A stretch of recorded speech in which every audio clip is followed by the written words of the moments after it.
C'est parti.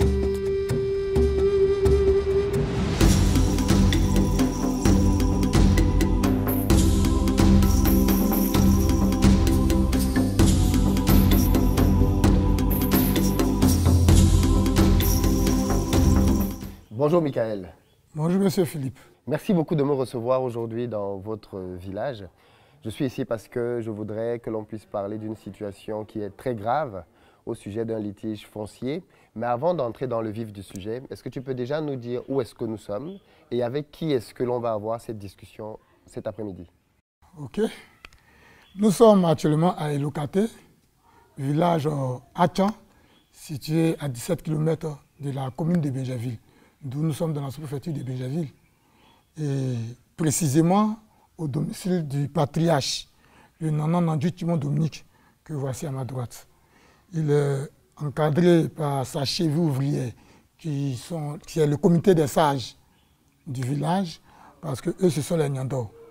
Et lui étant blessé, dès qu'ils ont laissé le pouvoir, c'est à cette cheville ouvrière, les Nyando, qui, eux, quand ils ont laissé au Doubo. Et aujourd'hui, c'est autour des Tchagba. Justement, parce que, est-ce que tu peux nous expliquer comment ça se passe, la transmission du pouvoir, très rapidement?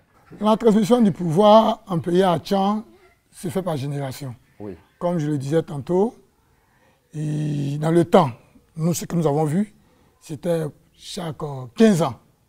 Chaque 15 ans, une génération vient au pouvoir, j'ai le pouvoir jusqu'à 15 ans, et donne à sa cheville ouvrière. Mais, avant de vous donner le pouvoir, vous faites une fête de maturité, qu'on appelle la fatui. Voilà, un peu, il faut parler du poro. Pour voir votre capacité de connaissance, votre capacité de régler les problèmes du village, selon les us et coutumes. Et c'est après cette fête-là. Avant la fête, on vous met en classe d'âge, de génération, de catégorie dans la génération.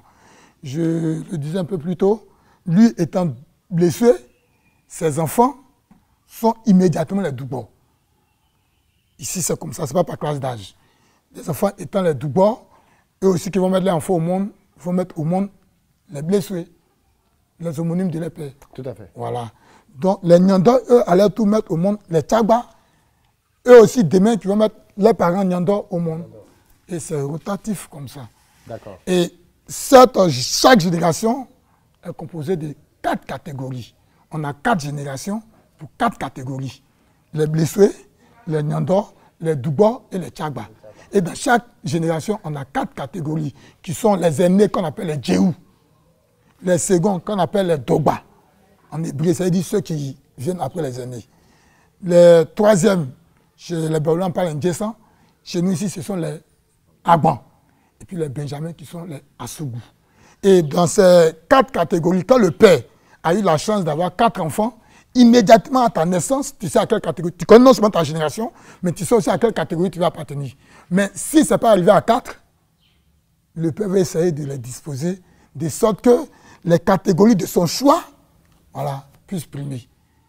Ainsi de suite. Et quand c'est au-delà des 4 enfants, immédiatement le 5e attend la génération suivante. D'accord. Voilà. Okay.